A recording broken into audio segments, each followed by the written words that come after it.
Robotic surgery ద్వారా thyroid treatment అనేది scar లేకుండా అవుతుందంటే అది ఎట్లా పాసిబుల్ సార్?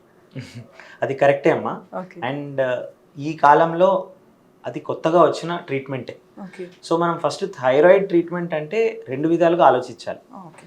థైరాయిడ్ ట్రీట్మెంట్ అన్నది థైరాయిడ్ డిజార్డర్స్ అన్నటివి రెండు రకాలుగా ఉంటాయి. ఒకటి హార్మోనల్ డిస్టర్బెన్సెస్, అంటే థైరాయిడ్ హార్మోన్ ఎక్కువ ఉండొచ్చు, తక్కువ ఉండొచ్చు, అది ఒక రకం అయితే, ఇంకొకటి స్ట్రక్చరల్ ప్రాబ్లమ్స్, అంటే మన థైరాయిడ్ మన గొంతులో ఉండేది ఒక్కొక్కసారి పెద్దగా కావచ్చు, లేకపోతే ఒక సెగ్మెంట్లో కొన్ని ట్యూమర్స్ కానీ నాడ్యూల్స్ కానీ ఉండొచ్చు, అది స్ట్రక్చరల్ ప్రాబ్లమ్స్.